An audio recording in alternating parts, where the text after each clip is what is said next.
Ladies and gentlemen,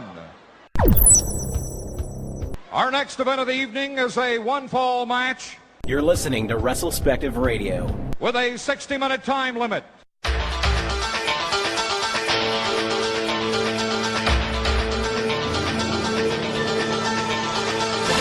What I'd like to have right now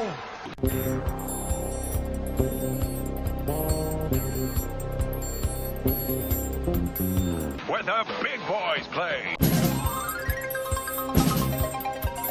This is where the big boys play, huh? This is where the big boys play. Wrestlespective Radio. Where the big boys play. Wrestlespective Radio. Where the big boys play. Wrestlespective Radio.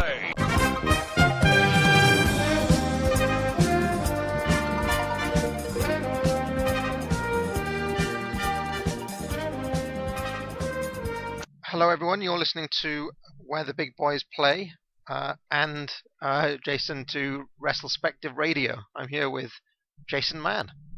How are you, Jason? Great. Thank you for having me on the show, or thanks for us doing this joint show together, I guess. But anyway, I'm glad to be here. Yeah, now Chad was also scheduled to be with us, but he was called away last minute by work. Which is a shame because I believe he really enjoyed Clash of the Champions. And I mean, Jason, I've listened to your show for quite a while now. How long has that podcast been going? About a couple years. It took a little while for us to do, like, we did like probably 5 or 6 episodes over a number of months, and we started making it a regular thing, I guess about 2 years ago now. So we've done, 170 shows now, and basically, for those who don't know, it focuses mostly on main events of pay-per-views, whether WWE, WCW, ECW, TNA, we've done the Herb Abrams UWF. So basically any major or not so major company that did a national pay-per-view, we're willing to cover it. And I have different rotation of guests every time, and we just kind of talk about the match and the context of what was going on and the past storylines and future storylines and any just interesting things about it. So that is what it is. Yeah, and I've always been impressed by just how prolific you are. I remember one time, every single time I put iTunes on, you'd have another show up where you basically burn through the SummerSlam pay-per-views. Where in fact you've done quite a lot of main events where you just run through year by year, looking at WrestleMania, SummerSlam, Starrcade. You've basically done them all, right? Yeah, I've done all of those 3. So I haven't done that in a while because that is quite a bit of work, and I don't quite have as much time as I used to have, or I'm maybe not willing to devote quite as much time as I used to. But usually we do a show or 2 every week. Kind of depends. It's been kind of slow going for the last couple of months because I've been in the midst of some stuff, but I'm sure we'll get going again pretty soon. Yeah, well, I mean, as far as we're concerned on this show, the momentum is really difficult to keep up. We all have busy lives and things, and it's just finding the time to do this once a week often proves problematic, which is why there's often like a 2-week gap, and then sometimes we may have a couple of shows in a week. It really just depends on the way the cookie crumbles. Indeed. So just before we go into Clash of the Champions, I think it might be worth asking you how long you've been a wrestling fan. What got you into wrestling, and yeah, just give us a bit of your story, your journey, I guess, to what brought you to being on the other side of the microphone. Sure. Well, I first became a fan around 1986. I was 7 years old, and the first thing I really remember was Hulk Hogan being attacked by a King Kong Bundy and being avalanched repeatedly in the corner, and I believe Don Morocco holding him as King Kong Bundy was doing this. So this would have been the lead up to WrestleMania 2. And I think the thing that stuck with me was later that year, the famous Randy Savage, Ricky Steamboat angle where Savage drops the ring bell on Steamboat's throat.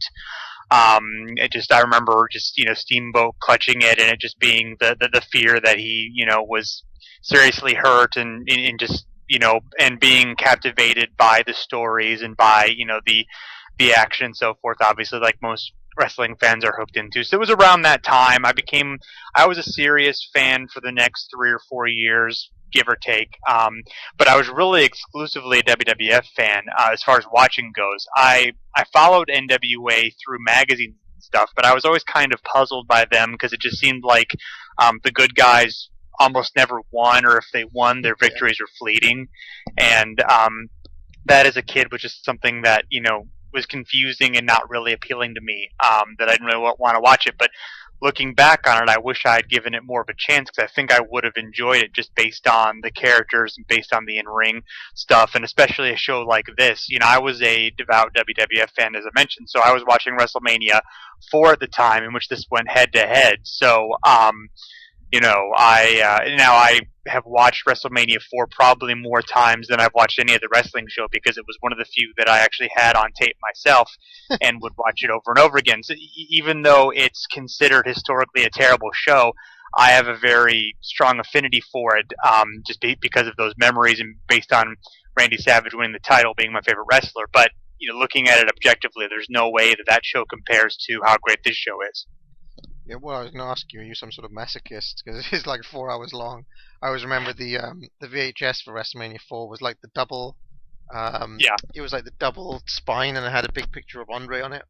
And it used to create problems for my shelving. But I'm quite fond of WrestleMania 4 as well, to be honest. I mean, it's kind of all the matches are pretty short. It kind of moves along fairly nicely. Although, the only thing that's really bad on it is Rick Rude and Jake Roberts, which is a 15-minute draw, which just seems to go on forever. But everything else is fun and short, and the Randy Savage story is fun, and the comedy with Bob Uecker I enjoy. So but that's not really what we're talking about, obviously. No, although WrestleMania 4 is important, as we'll get on to later. But let's just so you were a fan around this time, and a lot of people have a kind of gap where they kind of stop watching wrestling. It sounds to me that you had one of these as well at some point. When did that occur? Yeah, that was more. I think I had like a 2 to 3 year period where I was watching like almost every week or whatever, and was following it very closely, and then kind of gradually lost interest for a couple more years. And then I remember, I think I got back into it seriously just for like a spell, like late 91, early 92. Right. And once I realized they weren't going to do Hogan Flair, as definitely, was teased heavily, that I lost interest in it almost completely and didn't get back into it until 96, and then really heavily in 97. Yeah, I've said it before. I think a lot of fans have a gap around the time the Luger Lex Express thing happens. I think a lot of fans weren't watching in 94, 95. Yeah, it was a kind of thing where I would check in like every 6 months or so, definitely around WrestleMania time, just to kind of see what was going on. But other than that, I was not paying very close attention to it at all. Considering what the sort of reputation of Bret Hart, and considering he was champ at that time, I always thought it was interesting that he was really champion at a very kind of dark period for the WWF.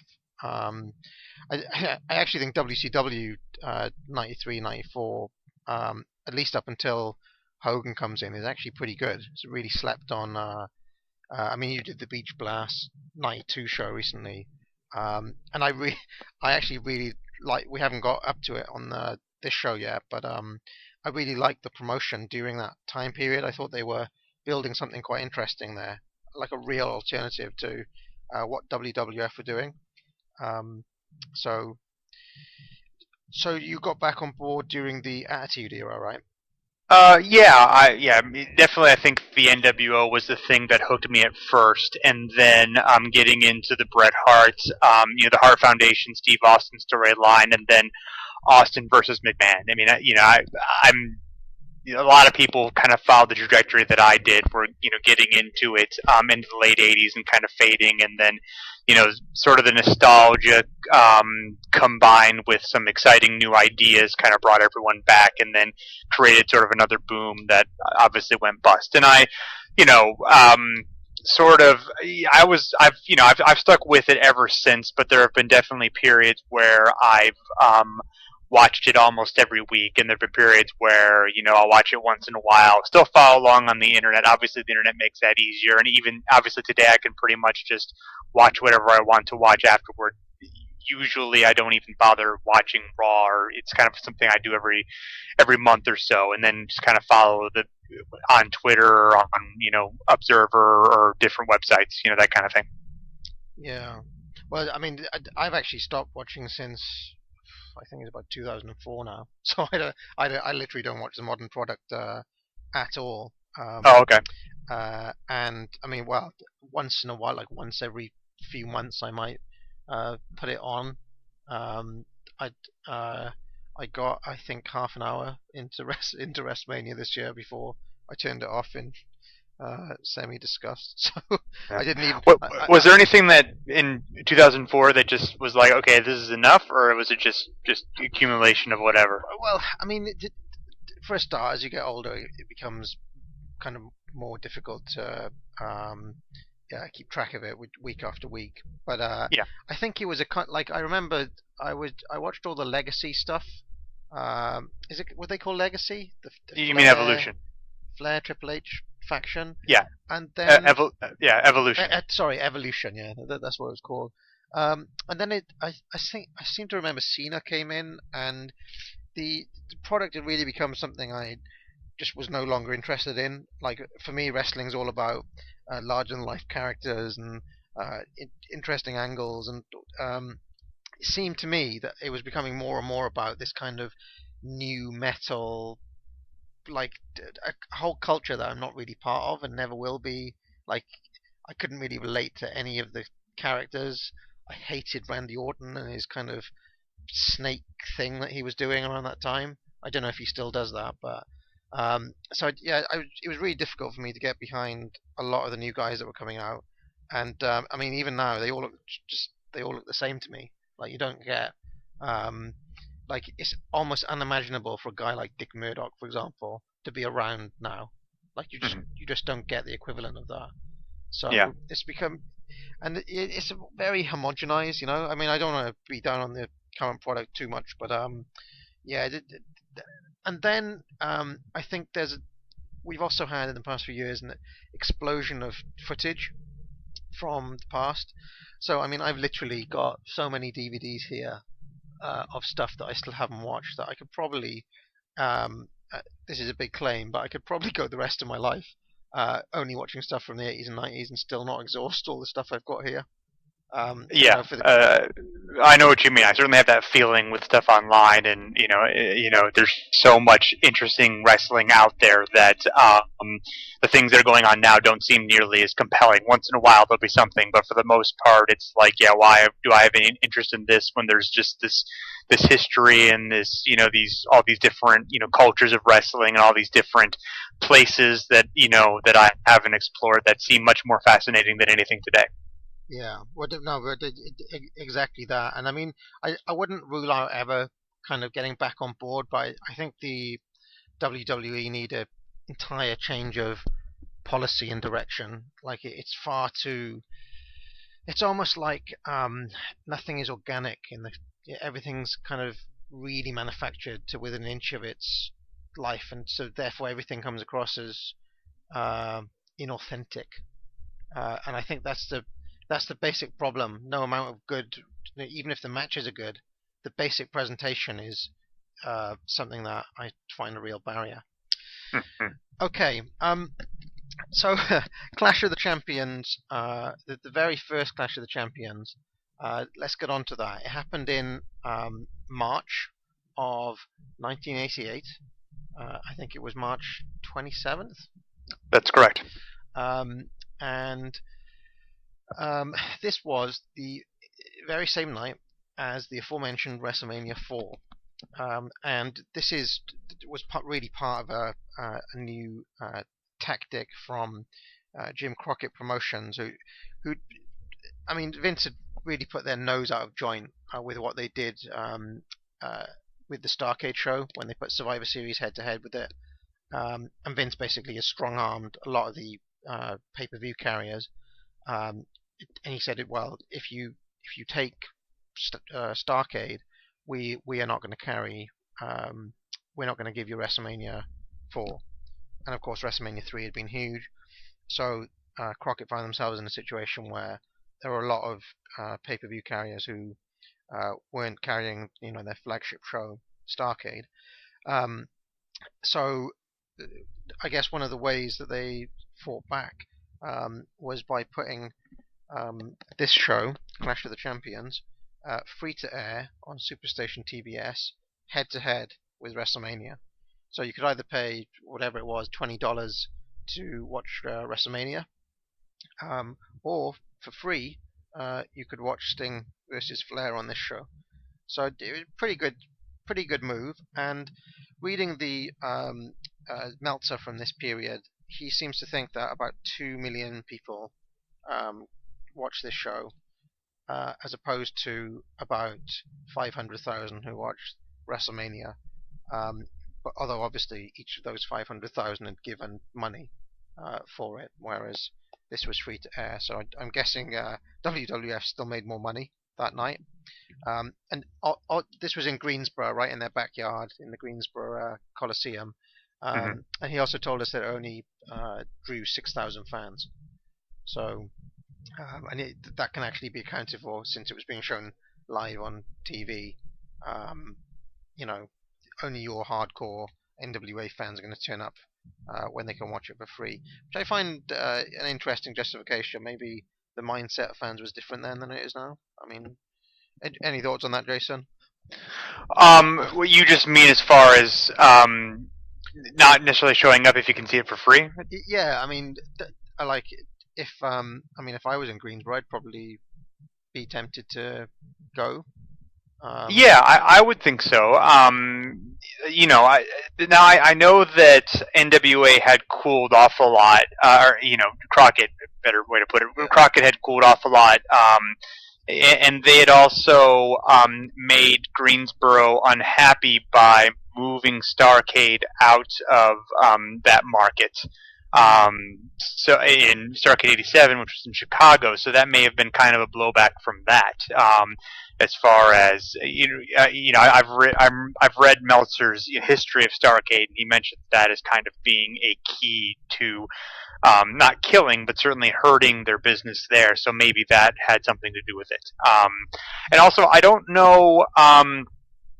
Obviously, Sting and Flair is a legendary match now, but I'm not sure how Sting was viewed at the time, whether that would have been something that necessarily would have drawn huge at the time. In retrospect, this made Sting a star, but Sting wasn't quite a star at the time. He was more of, kind of like an up-and-comer. It would be like, I don't know, John Cena wrestling. I'm trying to think of a good parallel, but kind of like an Intercontinental title level guy suddenly getting a chance against John Cena. Is that something that would flock people to go see? Not necessarily. Yeah, and you can actually see that. I mean, at Starrcade, and also at the Bunkhouse Stampede. Sting was over, but you can see he was way down the card there, and that was only like 3-4 months before this.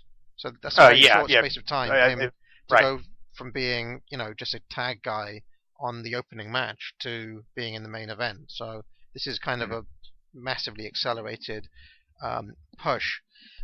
One of the things we should remember is that there were a lot of firings and people walking out of Crockett at this time.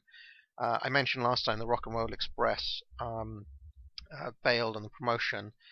Meltzer actually has a few more notes about why that was. They were asked a job to Ivan Koloff and the Warlord, and they weren't happy about that.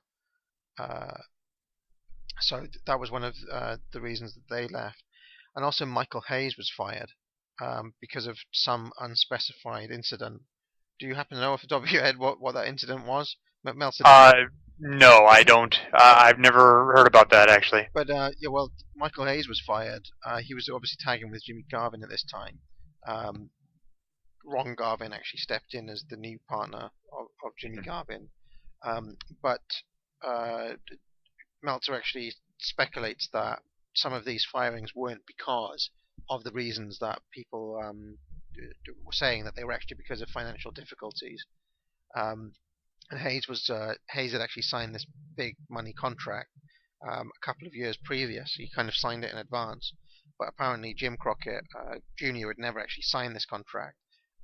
So when Hayes kind of put pressure on them to sign this permanent contract, they found some reason to get rid of him. So, and you know what Hayes was like at that time. He was kind of it probably wouldn't have been difficult to find him drunk and disorderly or something. Probably not. So, given his reputation, certainly. But I seem to remember reading that the main event for this show would have been Hayes versus Flair, had Hayes not been fired.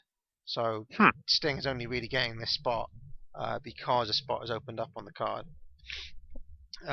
Because you got to remember that Flair was still kind of feuding with the Garvins, like Ronnie Garvin and Jimmy Garvin. Starrcade wasn't that long ago, and I don't think that feud had entirely been settled.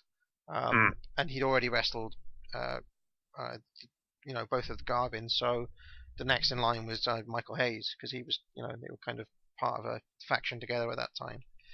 Sure. The only other news I have from the Meltzer is that he says that Ted Turner is now in bed with JCP to help them with their pay-per-view push. And I've just written here, watch this space on that. And the other thing is that Paul Bosch, the Houston promoter who retired last year, is actually back as part of the NWA board of directors. More on them later in this show. So let's get on to it then. Your hosts for tonight are, well, initially Tony Schiavone and Bob Caudle, but then the announce team is actually Tony Schiavone and Jim Ross, with Caudle as kind of a on-air interviewer / host. We go into the first match, and before I get into this, I will say that clearly the version of this that I had was recorded on TV, probably in 1988 on Betamax or something, because the audio quality was absolutely atrocious. I don't know what you found, Jason. Yeah, mine was basically the same. We probably saw the same version. So yeah, and I did actually have a look around for some different versions, but it seems like that is the one. That is the one that we have. So a lot of the commentary and even some of the interview segments, is very difficult to make out what they're saying. Did you ever play those old WWF arcade games? Well, there was WrestleFest. A little bit, not that much, but there was WrestleFest, and there was. I did play WrestleFest. Yeah, I played that a lot actually. I completely forgot about that, but I was I was always Sergeant Slaughter and Hulk Hogan for some reason. I don't know why, but there was also one with DiBiase and Andre as the end bosses, like the previous game to WrestleFest, and that they had this kind of interview at the start, where you could hear like a voiceover, and the voice was all kind of garbled, in kind of like that late 80s, early 90s digitized voice. And a lot of the interviews on this show sounded a bit like that to me, reminiscent of the promo that Andre and DiBiase give us on that game. Anyway, we start out with a TV title match, and the TV champion at this point is not Nikita Koloff, as it was in the last show, but it's Mike Rotunda. So sometime between the Bunkhouse Stampede and now, Mike Rotunda beat Nikita Koloff for the TV title, and he's facing off against Jimmy Garvin, who's with Precious, and Teddy Long is the ref. So if it's all right with you, Jason, I'll just quickly go through the match, and then I'll ask you for your analysis. For your thoughts. Sure. Okay. So they start off by saying that this rule has some interesting rules. That there are 3 periods. Did you catch what this was about? Was this under some amateur rules or something? Yeah, the idea was that it was basically amateur rules. I guess the 3 5-minute periods that would be an amateur wrestling thing as well. I don't know a whole lot about amateur wrestling. But yeah, basically the difference between this match and any other match is that if your shoulders are down for a 1 count, that's the fall instead of it being a 3 count. Right. Okay. I seem to miss that. But then that's because I couldn't really hear what the commentary team was saying. So a 1 count is a pin here. Yes, exactly. Okay. All right. I totally didn't know this. Mike Rotunda's actually with the Varsity Club. The Varsity Club are formed by this stage. So he's with Kevin Sullivan here in his corner, and of course Rick Steiner's the other member of that. And he comes out to some interesting varsity music and a college jacket. Just before we get into this match, one of the weird things about Mike Rotunda is that run he has is the US Express. I always think that's a really weird tag title run for some reason. In when was it? 85? Yeah. 80, or it was yeah, I guess it would have been 85 into maybe early 86. Yeah, I don't. I mean, is it just odd because it's just different from his other characters, or something about him is trying to be the all-American guy that you just don't buy? I don't know. It just seems unusually early for Mike Rotunda to be getting a tag title run in the WF. And because he goes from there to Florida, it's just like, where does that tag run come from? It just seems a little out of the blue. Well, Rotunda and Wyndham had very similar starts in their careers, so they were working Florida in the early 80s. I've seen, in fact, I saw a Mike Rotunda a Destroyer match from, pretty sure it was from Florida, from like 79 or 80. And I guess the Destroyer trained Rotunda, which I didn't know until recently. So he'd actually been around for a while, but you're right. Both him and Wyndham, obviously they were guys that were just kind of plucked out of Florida because, Vince in 84 and 85 and even thereafter was just kind of plucking, whoever he could get, whoever they felt had talent in there. So, my assumption is that Rotunda and Wyndham were kind of their counter to sort of like the pretty boy baby faces that were, the Rock and Roll Express and the like. They were obviously a bit different from that, but they were kind of, an attempt to be a heartthrob team and also, I guess, have that patriotism wave as well, kind of a combination. Yeah. It's kind of an oddly forgotten little team, that as well, the US Express. I think it was just because that really people think of the start of WWF tag wrestling as being, at least maybe for me, maybe this isn't everyone, but of being the British Bulldogs and Hart Foundation feud. That's kind of what is sort of is thought of as kind of the big, the launching pad for their, 3 or 4 years of really good tag team wrestling. Yeah, well, I guess you could push it back to the Dream Team. Then too. We're right. The Dream Team and Bulldogs had a great rivalry, but I just think of like when I feel like the consensus of when the of like kind of what stands out as far as those that division, kind of the genesis is of Hart Foundation and British Bulldogs. Maybe I'm wrong, but that's just kind of where or at least in my mind. Even though, I like the British Bulldogs and Dream Team feud a lot too, but I guess just because of the family connection and the angles later and all that, that's where it begins in my head. Yeah, no, absolutely, and I do think that retrospectively, for a certain type of fan, retrospectively, a lot of people kind of elevate things that somebody like a Brett was involved with. Do you know what I mean by that? It's kind of if somebody who's pimped later was involved with something, it kind of retroactively achieves a significance that in the minds of fans. Does that make any sense? I think so. Yeah. Anyway, let's get back to Jimmy Garvin versus Mike Rotunda. We start off with a leg takedown from Rotunda, and then an arm drag takeover, and I can barely hear Ross and Shivani, but they're saying that this is going to be a very amateur style match, and these couple of moves kind of get that over pretty quickly. We get some cocky star jumps from Rotunda. Ross and Shivani take some time to hype the upcoming Crockett Cup. There's some offense from Garvin now. Rotunda bails. We get a headlock from Rotunda. Before long, the first period is up now. Was there a pin here? Maybe I missed the fact that there was a pin, but I just thought No. the time period expires, right? Yeah. The time period is party. He at the end of it, he Rotunda is trying to roll the shoulders down of Garvin. They're kind of close to the ropes, and he's getting close, and then the bell sounds for the end of the first 5-minute round. Garvin body slams Rotunda from the top. We get a backdrop. He goes for a suplex, but then Sullivan, Kevin Sullivan, is up on the apron. He has Precious, but then from there, Rotunda steals the pin. Now, was this a 3 count or a 1 count? It was a 1 count. This was a 1 count, and that's enough for the win here. Yes. Okay, they just need one count to win the entire match. Okay. That's apparently what you need in amateur wrestling. So that was the idea. I kind of think that's weird, but I did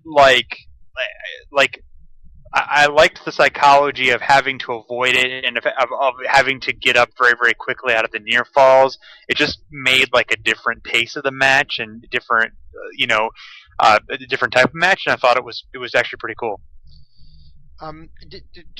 Just to finish up here, Rick Steiner comes out. Precious nails him, I think. With the 2x4. With a 2x4. I don't know where she got this 2x4 from, but she had one. She hits him with a 2x4. I was expecting to see Hacksaw. Maybe he was there. Then she chokes Sullivan pretty nastily with a wire, and I was like, wow, Precious is going for it here. Yeah. Apparently it was a coat hanger, this bit of wire that she had. Oh, okay. What did you think? You've already touched on it. What did you think of this one? Yeah, like I said, I thought it was interesting. It was fast paced. I thought Garvin looked pretty good.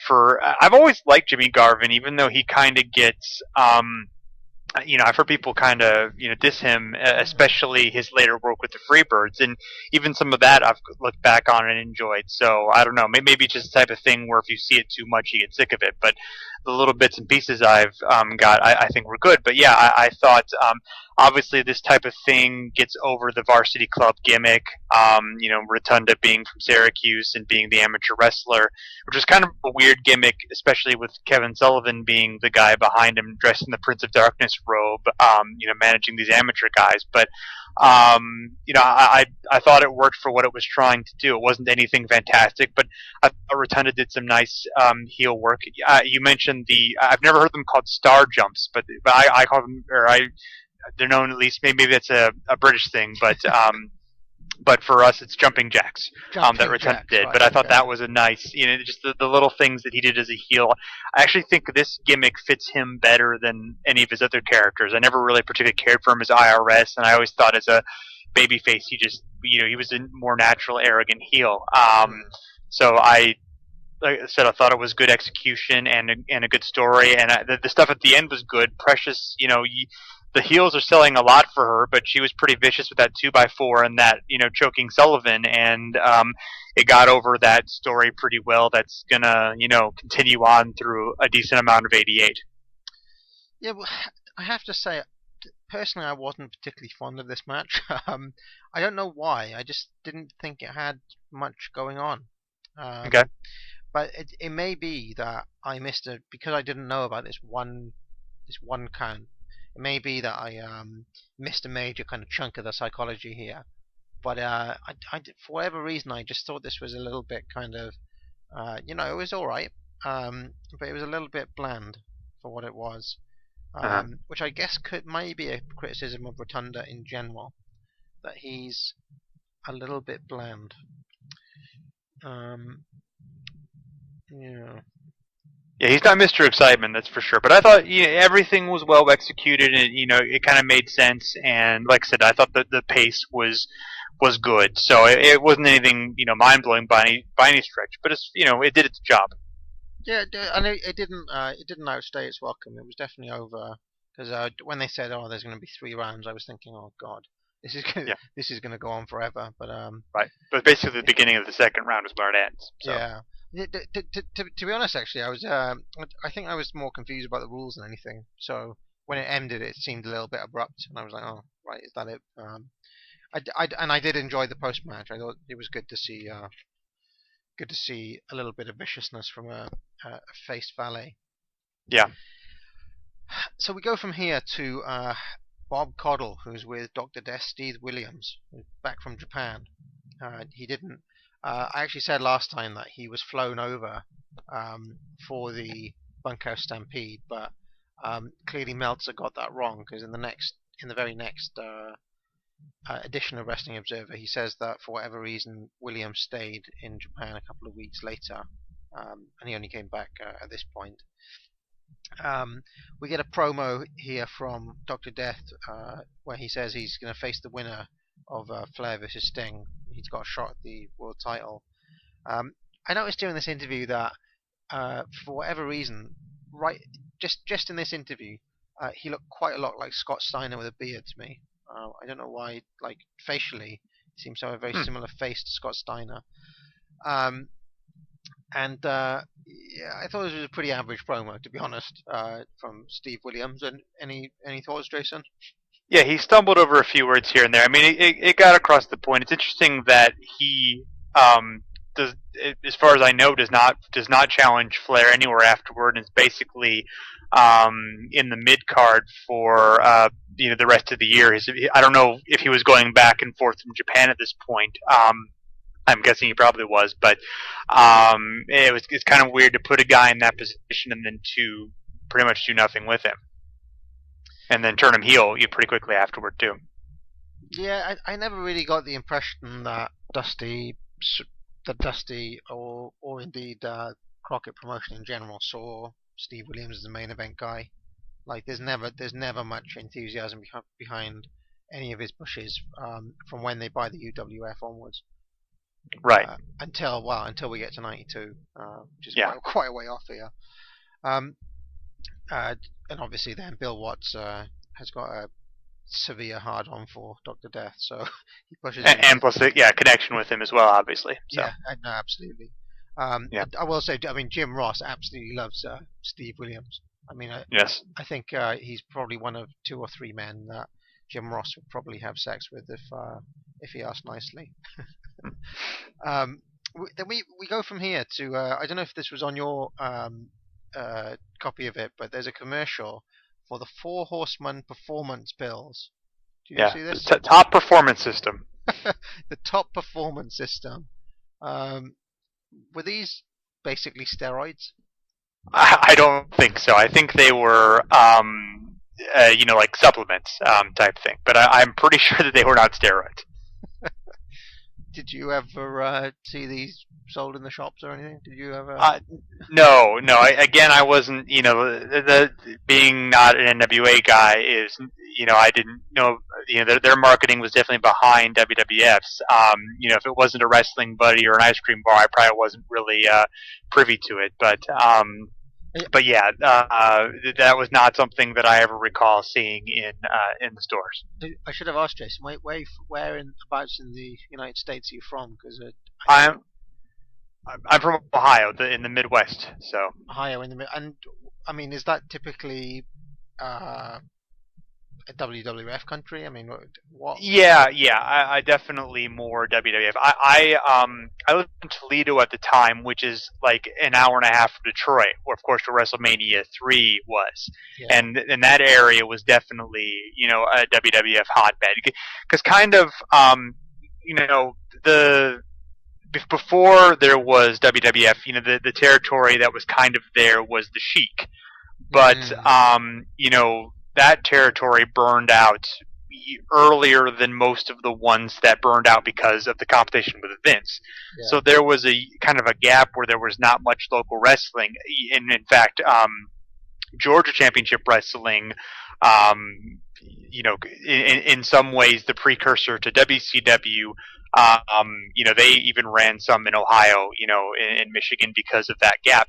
But my point is, by the time WWF went national, there was a big starvation of local wrestling, I guess, or of having a wrestling. So I think that area took to WWF more than some of the other ones did. Yeah, and you can see some parallels with, we had Solomon on a couple of shows ago, who's from LA.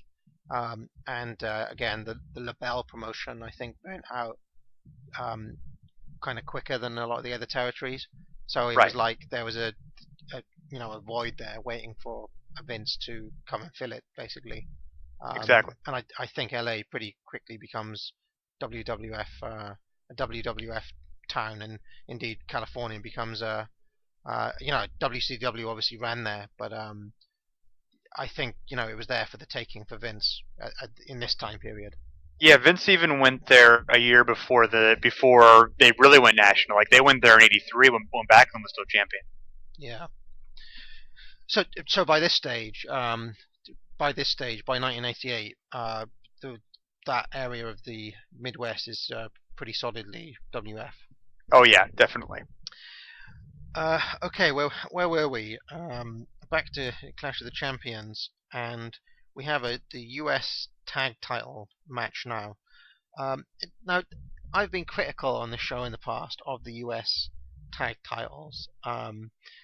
What are your thoughts on having a secondary set of tag titles?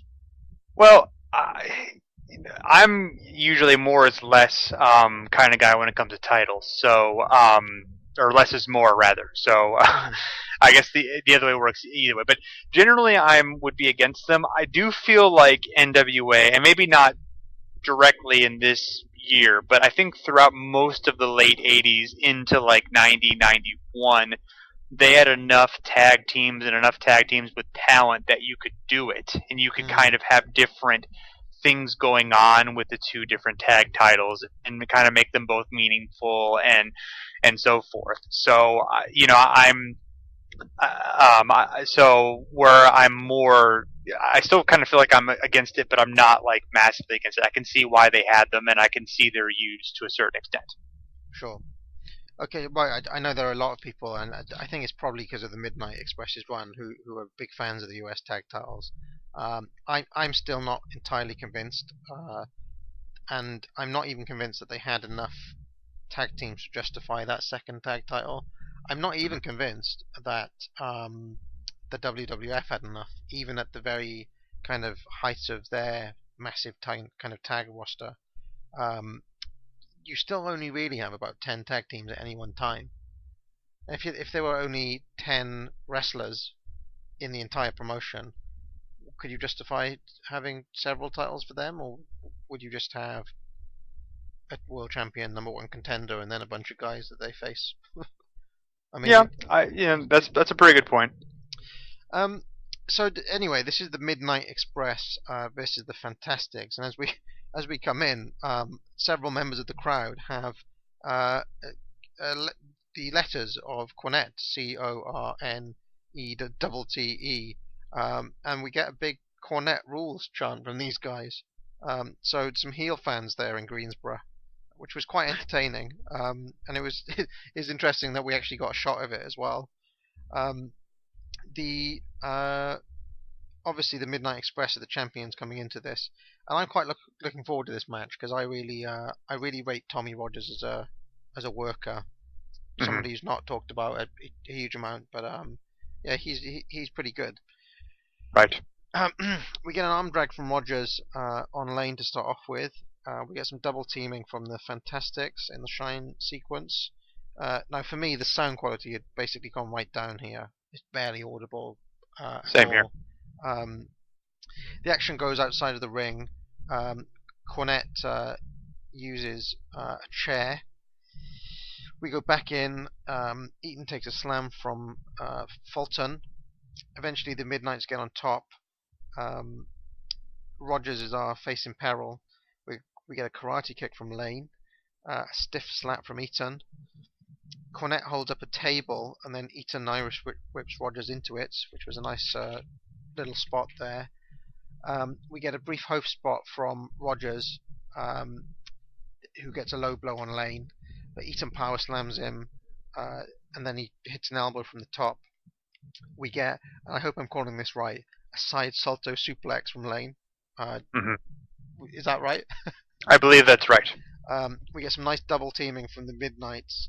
5 punches in the corner from Eaton, which is a little bit surprising because it's very rare for heels to get that spot. You know, the punches in the turnbuckle. We get a Savate kick from Lane, who throws Rogers out. Another table spot. Now, at this point, Cornette does a little jig, which entertained me immensely. I've always said that heels don't dance, but I'd make an exception for Jim Cornette because this was hilarious. He was generally in very excitable mood this evening, Cornette. The fantastic. Well, yeah, he was an excitable guy for the most part, I would say. You know?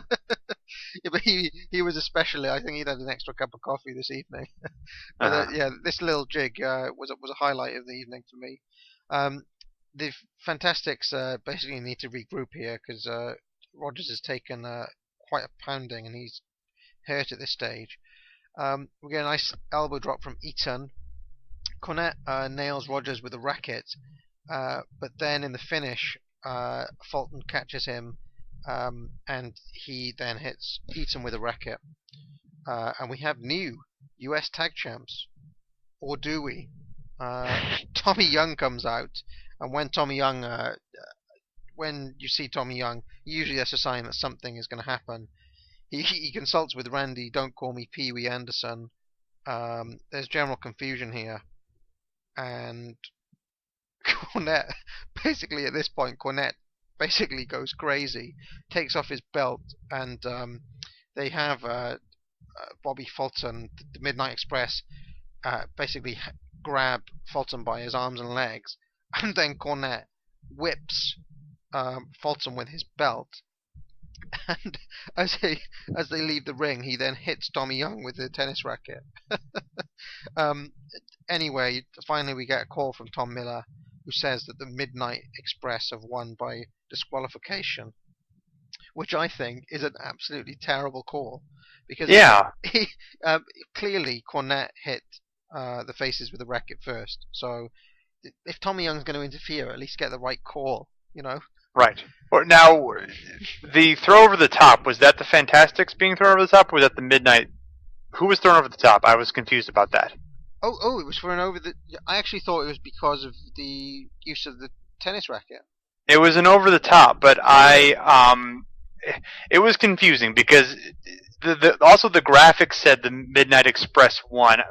My thought is that the finish was supposed to be Fantastics win by disqualification, not by pin. But I could be wrong about that. See, either way, it was this type finish. But yeah, I think the disqualification was an over the top disqualification, and not because of the racket. Oh right, okay. So I must have missed that, and you know, without commentary, we have to kind of work these things out for ourselves. So it's kind of a little bit difficult. I could barely hear the call being made there. Okay. So what do you think of this match? I liked it. I thought that it was really good, furious start. Like the brawling was pretty intense, and for the most part, the chairs and tables and stuff looked good. There were a couple of weak ones, but given the time that it was, I thought it was pretty strong. Once they kind of got back into the ring, I think there was like a 30-second to minute where like the Fantastic Four were in control, and there was really nothing going on, and it seemed like everyone was trying to figure out what they were doing. But then there was a really good double team move with Eaton doing the jumping clothesline and Lane sweeping the legs, and that kind of once the Midnights got in control at that point, then it got really good again. And you just told me for the first time that I have been mixing up Bobby Fulton and Tommy Rogers for a very long time, because I thought that Fulton was Rogers and Rogers was Fulton, but glancing, and I realized that you were correct and I was wrong. I haven't seen them in any Fantastics matches, obviously. So I didn't. I thought that they were the other way for some reason. Yeah, just to be clear, Fulton is the guy with the blonde hair, and Rogers Right. is the guy with the dark hair. Exactly, and I thought Rogers had the blonde hair, so you were correct. And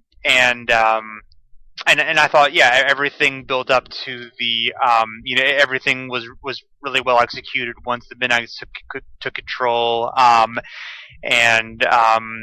Rogers showing good fire, trying to fight against the odds, but the Midnights doing all the, cheap heel stuff, not really cheap, but all the, good tag team heel stuff. And I liked the look of concern on the fans' faces after Eaton bulldogged Rogers under the table. That was just like a nice, this is 1988 wrestling, and the fans there, whether they believe it's real or not exactly, they're buying into the story that's being told. They're invested in it, so they care about, whether Tommy Rogers is really hurt or not. So, I thought, like, in a vacuum, everything was good with the finish, but it being, another dusty finish, another, you've screwed us over by looking like the good guys have won, but it, being taken back on a cheap technicality. There was obviously a lot of that over the past 2 years. I'm sure, obviously, you've seen. It'd be interesting to see if you guys could count the number of dusty finishes you get from, the beginning to at least through, I guess through most of WCW, because it wasn't like it was something they ever stopped doing. But I mean, if you go back to the Starrcade 83, 84, 85, I mean, there were so many ref bumps, so many. Basically, if Tommy Young is the ref, you know you're not going to get a clean finish. But, Right. I mean, if Tommy Young is in any way involved, something fishy is going to happen. Yeah. Yeah. Exactly. I mean, just to go back to this match a second, Meltzer gave this 4.25 stars. Would you go along with that? I'm not really a match rating guy, but that seems high. That's it was a good, exciting match, but there was nothing like it wasn't like out of the ordinary good. It was just a good, fun, entertaining match, but nothing. It's not something that I would demand my friends see or anything like that. There was an unusual amount of table usage in this match, especially for this time period. And Cornette was kind of more involved than usual, I'd say. He was all over this match. Which was quite entertaining. Yeah, no, I thought it was when the Midnights were on top, their offense was all really good. Rogers is good at selling, good at playing that face in peril, and I've always thought he's kind of the Ricky Morton of this team. He carries a lot of their matches if you watch a lot of Fantastics. So. No, yeah, it was good. Maybe 4.25 is kind of quite high for it, but I'd probably go at least 3.5 if I had. Mm-hmm. If we don't usually give ratings, but if I had to, I might go that high with it. Mm-hmm. Yeah, and it was good actually to see the Midnight Express in an actual match as opposed to a scaffold match, because I really hate those scaffold matches. Yeah, I do as well. So we have a special guest now. Bob Caudle says that we have Eddie Haskell, who is played by Ken Osmond. Now, who is this guy? Any ideas, Jason? What's going on? Yeah. Here? He's Leave It to Beaver was a very famous show in the 1950s and was rerun forever on. I mean, so it's like one of those iconic television shows. Okay. Are you familiar with it at all? Or no, I don't think this one traveled. Okay, yeah. I mean, it's a it would be like one of like the top 4 or 5 most famous shows from the 50s. Like I Love Lucy. that kind of thing. And now it was more of like almost like a kid show or like a family comedy, more like kind of like the '50s equivalent of the Brady Bunch, let's say. Right, okay. Or like the Cosby Show or something like that. Well, Yeah. Cosby Show was had families. Cosby Show was a little bit like more intellectual, or Right. in a sense. But yeah, it was kind of like it would be like Full House or whatever. It was kind of that level of show. But anyway, the point of having him on was they were having a new Leave It to Beaver on TBS at this point. Right. So they're promoting that show. Okay. So, which I never watched, but I still remember the rap song that they used in the commercials. And yes, they use a rap song in the commercials to try to promote it. Because in 1988 in the United States, they were using rap songs for every single commercial. Right. Okay. Was it that kind of like cheesy, kind of Yes. sub MC Hammer style rap rather Yeah, than it not was NWA. it was like just the idea of like, okay, rap is a thing now, so we have to incorporate it, and we'll incorporate it in like the most inauthentic, silly way possible to try to get America to like us. It's quite interesting. One of the interesting differences I think between the US and the UK is that you guys have a lot of TV from the 1950s that continue to be rerun. Whereas when I think of the kind of British sitcoms that have kind of always been shown here, they're more from the 60s and 70s, really. There are very few shows from the 1950s that I can really remember ever being repeated or shown. Okay. But I guess that's a US thing in general, that there's a kind of heavy nostalgia for the 1950s, right? I mean, I did. Well, I mean, maybe it's possible that we just had more shows. I mean, our just being, of course, Hollywood being in the United States, it may have just been a thing where there are more 50s sitcoms during the time, and some of them, like we're a few years ahead in television in general, or maybe something like that. I don't know. I know nothing about television in the UK, or know very little about television in the UK, the industry, so I can't say that for sure. But maybe it was just because there are some shows that were made in the 50s in the United States that kind of held up, where that didn't happen as much until a few years later for you guys. Yeah, no, I think that's probably right. I hadn't thought about it that way, but yeah, you're. I think the US in general was back up and on its feet after World War II a lot quicker than. And which would make sense, obviously. Yeah. Yeah. I mean, without turning this into a history podcast, I think really that's one of the moments where the US took over as a superpower, a real superpower in history. Mm-hmm. Yeah. So, we do have Ken Osmond. Now, the audio is bad here, but we do have Ken Osmond and Jim Cornette sort of. And Jim Cornette is kind of like a Eddie Haskell type character. I mean, Eddie Haskell's a little more innocent, but Eddie Haskell was kind of like the troublemaker of Leave It to Beaver, but he was also kind of like he would be like he sort of like aw shucks to the mom on that show. He would kind of be like the rascal, but he would be really nice to the mom. So he would be the mom would be like, "Oh, Eddie, you're such a scamp kind of thing." Well, I couldn't really make out what was being said, but this looked quite fun. Whatever was going on here. I think Jim Cornette probably would have that would have been fun for him too, just because he's sort of like the Eddie Haskell of wrestling, and to a certain extent. Right. So this Eddie Haskell was a reasonably big star then. Well, I mean, he had been. I mean, this was again a revival of the show, and it didn't do anything. But he would have been like a name, like in pop culture. But he did nothing. Like, I don't think Ken Osmond. I think I took a look at his Wikipedia page. It looks like he had been working as a police officer since 1970. So, right, okay. It wasn't like he wasn't necessarily a big star, but like the Eddie Haskell character was a big thing. And was kind of being revived.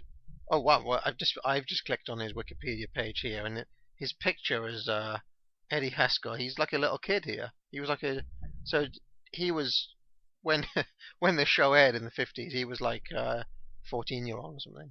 Exactly. Yeah, he was a teenager in it. And he was the friend of the teenage character, and then the Beaver was a younger. Was like an 8 or 9 year old kid. Wow. Well, this is an education for me. I've honestly never heard of this show. So, Okay, that's interesting. thanks to Clash of the Champions. Yeah. Well, I mean, I guess there are those because there are tons of references and stuff like The Simpsons, or even in films that go right over our heads. Like there are probably lots of in-jokes in films that none of us get, but by the same token, there are lots of occasionally when British people will make films, actually Hollywood films, they'll slip in loads of references that I can't imagine anybody getting. And there was a pretty big instance of this during the Olympic ceremony, where both the opening and the closing ceremony of the Olympics were just packed full of stuff that I can't imagine anybody outside the UK would have any idea what, you know. There were just so many references to things that only we would get. You know what I mean? So some things travel, some things don't. But this, maybe I'll ask some of my friends if they've heard of Leave It to Beaver. But I mean, I consider myself someone who's generally up on these sort of things. But obviously, this one has passed me by until now. Will you recommend watching it? Is it worth the watch? No, it's a terrible show. I mean, maybe watch it once just to get the idea about it, but no, it's not good television. Yeah. There's also was there a Dick Van Dyke show? Was that a long running thing? Yes, that was the '60s. That was a '60s thing. Okay. That's a show. That's a great show. And that was a good show. Okay. A very good show. That's like one of my 5 favorite television shows of all time. So we also get an interview here with Gary Hart, who's with Bob Caudle, and he's got with him Al Perez. They want Dusty Rhodes' US title, and Hart says the only way that he can get Perez's shoulders down is with a baseball bat. Now, is Al Perez a baseball player? No, it's referencing, and they've alluded to it on a few other occasions. It's referencing an angle the night before, or the show before, which would have been a day before this, where basically Tully Blanchard, or no, I'm sorry, Magnum TA's out there. He's got a baseball bat. He talks about it being an equalizer. He talks about like kind of threats that he's had. Now, of course, this is like more than a year after his accident. Tully Blanchard comes out to confront him and ends up sort of shoving him down. And then Dusty comes in, goes crazy, grabs the baseball bat and hits Blanchard a bunch of times and starts choking him with it. And then a bunch of wrestlers have to come out, baby faces mostly, and pry Dusty off Tully. And they kind of put over the idea that Dusty was like a few minute away from killing him, right. Or at least you're putting him out of wrestling. So that's going to lead to things in a little bit if you want to get into that, or if you don't want to get into that. But it leads to sort of an infamous Dusty thing that he would do in 1988. Okay. What? Yeah, we can get into it. It leads to the Midnight Rider, I guess. The infamous Midnight Rider. I don't know if you're familiar with that or not. No, I have heard of this. Although Al Perez, I must admit, is not someone who rings any bells with me. He was sort of like one of those guys who people thought would be like a big deal and then wasn't. I think he was sort of notoriously unreliable, no-showed things. Kind of like he was in World Class for a decent amount of time in the mid '80s. I guess he kind of had like an Austin Idol reputation, where Austin Idol, of course, was known for, well, maybe not of course, but for those who don't know, Austin Idol was a big star in Memphis and Alabama, that kind of thing, and he would often no-show major shows. So eventually stopped being used because of that. Yeah, it's right. And I mean, I just pulled up Al Perez here. He actually had a stint in WWF. I didn't know that. 1989.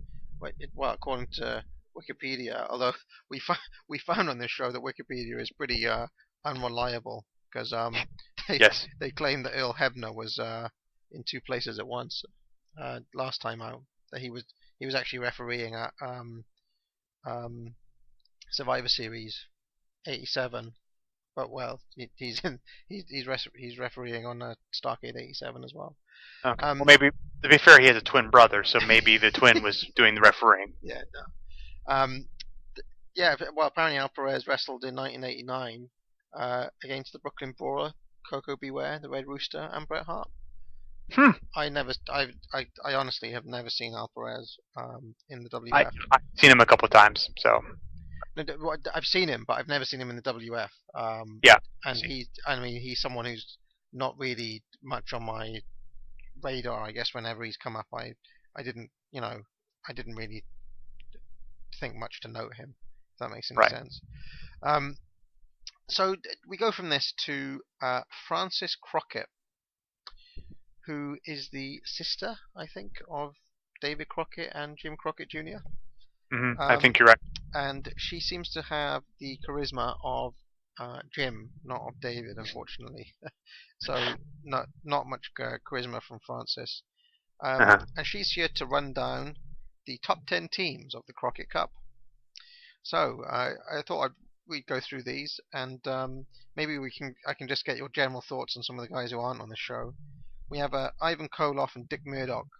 And one of the ongoing things here that we found is that Ivan Koloff really can't find himself a good tag team partner. So it's nice to see finally he gets a good partner in Dick Murdoch, because he's had some pretty ropey ones. Yeah, and I like that they're the mirror image of the superpowers. Because obviously Ivan was Nikita's partner and Dick Murdoch was Dusty's partner. Oh, I didn't know. Yeah, that's absolutely true. That's a very some very neat symmetry there. Yeah. But of course, I mean, Ivan Koloff, since he was tagging with Nikita, has had some awful partners, including Khrushchev and Vladimir Pietrov. Yeah. The next team, just before we move on, any thoughts on Dick Murdoch? I honestly haven't seen a lot of Dick Murdoch. I mean, from what I've seen, he's great. I know he has that great reputation, but I've seen maybe 10 or so matches of Dick Murdoch. He's sort of a gap for me. Right. Yeah. I know Chad is quite high on Dick Murdoch. I'm yet to be convinced that he's deserving of his kind of massive reputation. Because he's one of the guys who talked of as being like a top worker ever. And sure. I've never really seen that, to be honest, from him. I've probably seen quite a few Dick Murdoch matches by this stage, and he's never much more than very solid in my book. Then we have Sting and Ron Garvin. We don't see Ron Garvin on this show, so any thoughts on him? I've always liked Ron Garvin. Even though the NWA title stint isn't well remembered, I love the match where he beats Flair and the rematch where he loses the title. I think those are both terrific matches. I thought he and Flair had a wonderful chemistry, and just really hard hitting, strong matches that were a little bit different than some of the Flair template matches from the time. So I've always enjoyed him. I haven't seen him much outside of that, and of course his 1990 WWF stint. But he's always been one who's enjoyable, even though it's absurdly silly. I do enjoy the Garvin stomp. Yeah, and I think the best Garvin stomp is from WrestleMania 5 or no, WrestleMania 6, I think it is, on Frenchie Martin. Yes. When he actually sells it with the with the shaking leg. Okay, then we have the Varsity Club. I think that's basically Kevin Sullivan and Rick Steiner, right? Rotundo. Oh, I guess I was assuming it was Rotundo and Steiner, but I guess Rotundo is a singles guy, so I guess it'd be Sullivan and Steiner. So I had thought about that. I think it would be those two. I could be wrong. Yeah. Then we have the Fantastics, Wyndham and Luger, the Powers of Pain, the Midnight Express, the Road Warriors, Dusty Rhodes and Nikita Koloff, and the number one ranked team is, of course, the world champs, Arn Anderson and Tully Blanchard. Mm-hmm. So just a little bit of hype for the Crockett Cup there. And, I mean, when you look at that as a roster, I know not all of these were full-time tag teams, but most of them were. That's a pretty decent... that's 10 pretty decent teams there. Yeah. Thank you very much, Jason. All right, thank you. Fans, for all of us here at WCW Center Stage, for Cowboy Bill Watts and the American Dream Dusty Rhodes, I'm Jim Ross saying good night, everybody.